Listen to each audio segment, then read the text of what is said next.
في قصة غريبة كده كنت سمعتها منك قبل كده عن العميل الصيني اللي شطبت له معرض السيارات ده. انا مش عارف ازاي ممكن صيني يتواصل مع حد في مصر يشطب معاه والحد ده يكون انا. تمام. فاتواصلوا معانا ناس مصريين عادي خالص، إمم. مهندسين كمان، ورشحونا ليه ورحنا في المعاينه بنتكلم. طبعا احنا رايحين جروب من الشركه وهم جروب، فطبعا هو واقف وهم بداوا يعرفوني عليه لان انا كنتش عارف ان هو مستثمر صيني، وشكله طبعا صيني تماما يعني. إمم. وبدا يتكلم بقى ويحكي هيعمل، هم بقى بداوا يتكلموا ويحكوا هيعملوا ايه وكده. خدت منهم الانبوت كله وبدات اقول لهم هنعمل ايه، وبدات اشرح المكان هيحصل فيه ايه. تمام. بعد ما خلصت طبعا انا مش مدي اخوانه، هو الراجل واقف المفروض هيشرحوا له بعد ما انا اخلص يعني. آه. فبعدين لقيته بيقول لي الراجل ده 100% ده الصيني لوحده. بجد والله.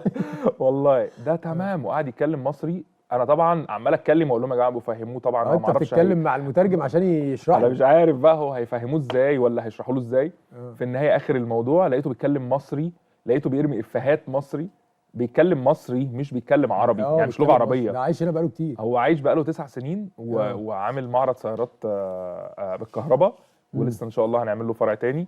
إن شاء الله. فشيك جدا، محترم جدا، اخلاق جدا، ونازل يستثمر في مصر ومبسوط جدا. فطبعا النوع ده من الاستثمارات مفيد جدا جدا للبلد، وهو كشخص كمان يعني امين جدا. فبصراحه ده كان من عملاء برضو القليلين او العملاء الغراب بقى فعلا، لان انا ما كنتش اول مره اتعامل مع حد صيني في حياتي وبيتكلم عربي، فانا فاهمه تماما يعني. لا ده انت على فكره اصلا في الموضوع ده كمان انت يعني تعتبر بتمثل المصريين قدامه. بالظبط، لان هو جاي يتعامل مع مهندس، فانت بتمثل فئه المهندسين بالظبط. قدامه. اليوم حتى اللي كنا نروح نصور فيه لازم يبقى لابس كويس، بيتكلم كويس، عشان هو بيمثل الصين وبيقول لي كده. يعني هو كان مهتم قوي بمظهره حتى في الفيديوهات اللي احنا صورناها، لان هو برضو دي حاجه كانت يعني مهمه، ان احنا عندنا السوشيال ميديا، فهو عاوز يعمل ماركتنج. فعملنا له تشطيب وماركتنج الاثنين مع بعض يعني، فاستفاد، فكان حاجه كويسه يعني. أيوة. بس صراحه كان عميل مميز جدا يعني بصراحه.